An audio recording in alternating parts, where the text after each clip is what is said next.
Started murder trials. It started with a missing woman, a well, and a case that made headlines in 1799. Wow.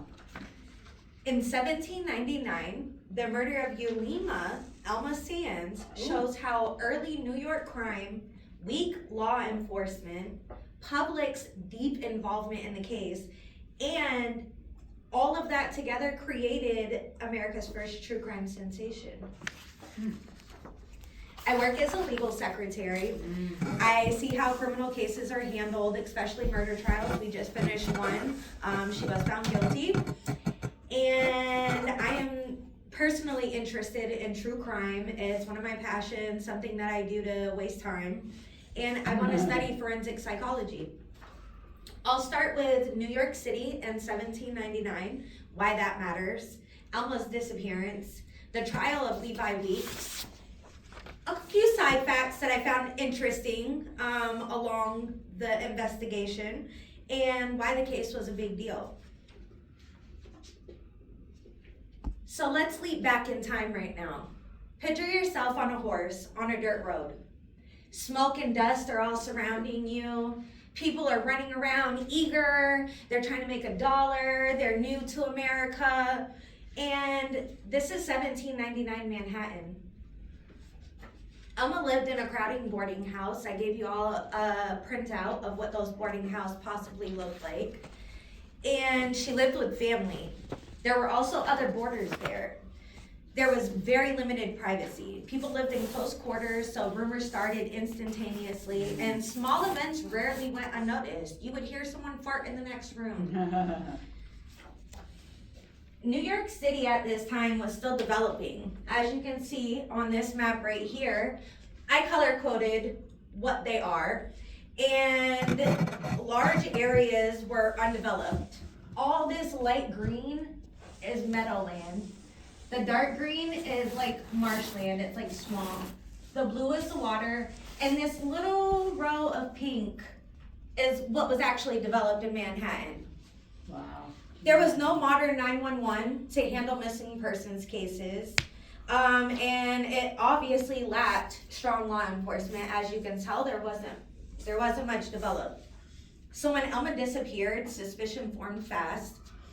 She disappeared on December 22nd, 1799, and it very slowly turned into a murder investigation. She was last seen with her alleged fiance, Levi Weeks, and that made him a main suspect.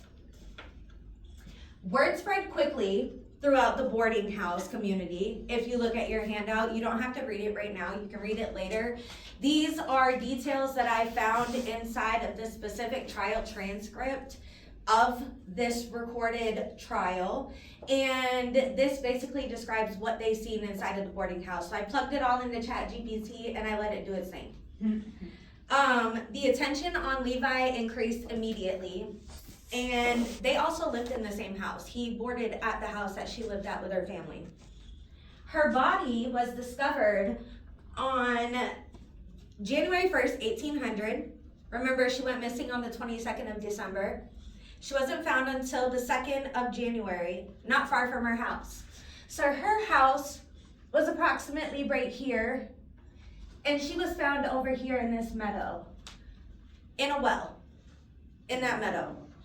And a kid actually found her muff. If you guys know, back in the day, they used to have like little muffs that they put their hands in and stuff. He found her muff. They ended up finding her in the well. It went from a missing persons case to murder. Whispers, rumors quickly got to the public. It caused attention. Media did not report on this until the 4th of January because George Washington had just died. So nobody's worried about little Elma. And right now, you can see this well is still alive today. It's actually located inside of a clothing store in Soho. It's called COS. It's owned by H&M. Is that right? This is what the well used to look like, probably in the 1980s when they first found it. And once the public caught interest in this case, it turned into a much larger thing than a local investigation. The trial of Levi Weeks became a major public event. Weeks in the trial was defended by 3 really famous people at the time.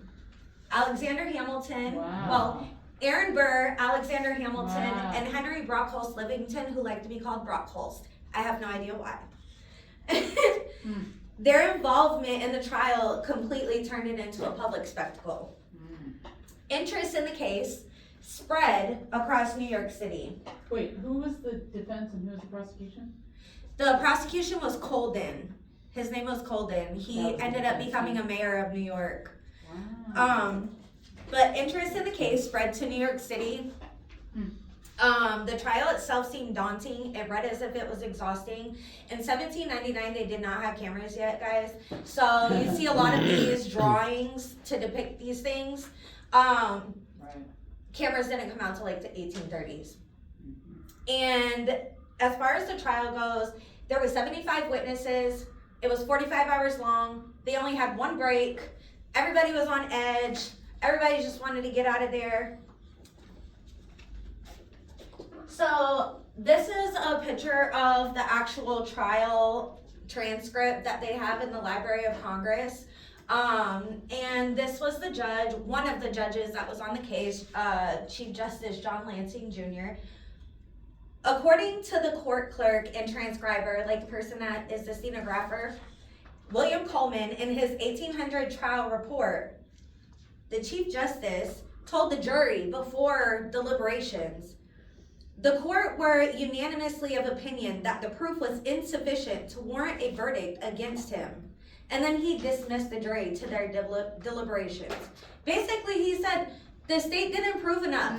They didn't bring enough information. So, take and do that with what you may. The jury acquitted Weeks after approximately 5 minutes of deliberations. Now, what really piqued my investigative spirit after learning about this trial is I gathered some side facts because I go down rabbit holes. One fact, his brother, Levi's brother Ezra Weeks, was very well connected. He was a very well-known architect and owner of a high-end real estate company. And of course, back in this day, it was all about development.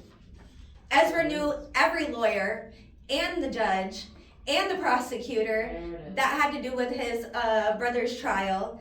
They were, Burr and Hamilton specifically were contracted to Ezra to have him build properties for them. There you go. Both Burr and Hamilton owed him money, hence why he became his lawyer.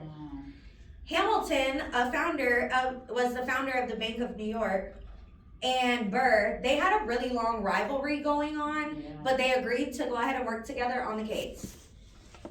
They had no criminal experience at all defending anybody in criminal court. So that's why Livingston was actually hired.